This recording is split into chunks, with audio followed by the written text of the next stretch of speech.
దానికి పవన్ కళ్యాణ్ గారి మెడిసిన్ ఇది చాలా ఫాస్ట్ మెడిసిన్. ఆ మెడిసిన్ పవన్ కళ్యాణ్ గారిని ప్రజలు వాడుకున్నారు, ప్రజలు ఓట్లేశారు, గెలిచాం.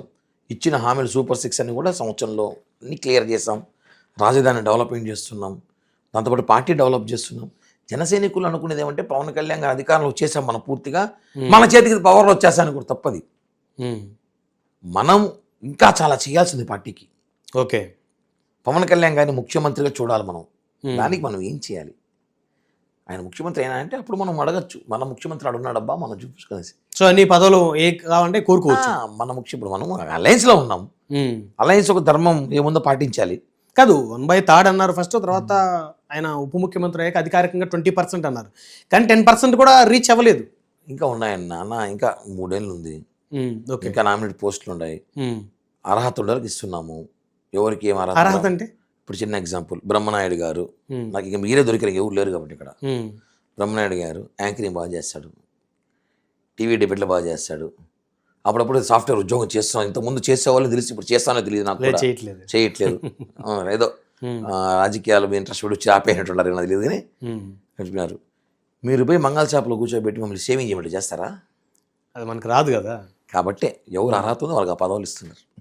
అంటే పదవులు రాని వాళ్ళు అనర్హులా మీ దృష్టిలో? కాదు, చెప్తాయినండి. బాధ్యత అందరికీ ఒకేసారి ఇవ్వలేరు, కుదరదు, ఇవ్వాలి. ఆ లిస్ట్ వేసి నాకు కూడా రావాలి. ఇప్పుడు నుంచి ఉన్నాం కదా. అవును, ఎందుకు రాలేదు?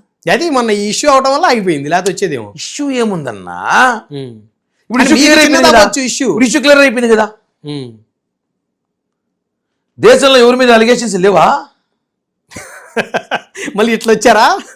దేశంలో ఎవరి మీద రాజకీయ నాయకులు అలిగేషన్స్ లేవా? ఉన్నాయి, చాలా మంది మీద ఉన్నాయి. ఇందిరాగాంధీ మీద ఉంది, నెహ్రూ మీద ఉంది, గాంధీ మహాత్ముల మీద అలిగేషన్ చేశారు, అవునా కదా? అవును, రాజకీయాలు చేయలే వాళ్ళు.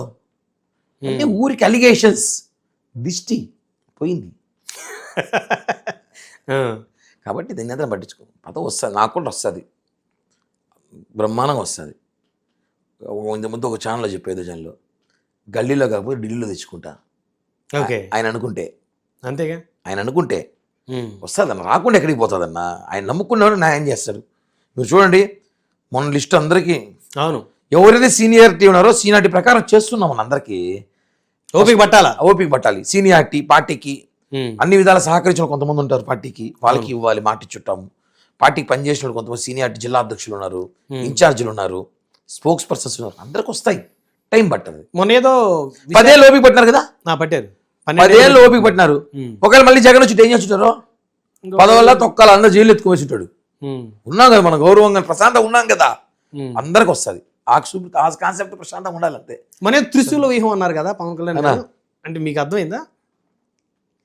త్రిశూల వ్యూహం మంచిదే కదన్నా. షణ్ముఖ వ్యూహం అయిపోయింది, త్రిశూల వ్యూహం. అధికారంలో ఉన్నాం కాబట్టి త్రిశూల వ్యూహం ఉపయోగించాలి. అంటే మా పార్టీకి బలోపేతం చేసుకుంటున్నాం. నెక్స్ట్ సార్ చెప్పినట్టు కూటమిలో ఉంటాం. 21 పోటీ చేయను, నెక్స్ట్ 55 పోటీ చేస్తాం, 60 పోటీ చేస్తాం. ఓకే, 60కి మాకు అభ్యర్థులు ఉన్నారు, మొన్న కూడా ఉన్నారు, సందర్భం లేదు.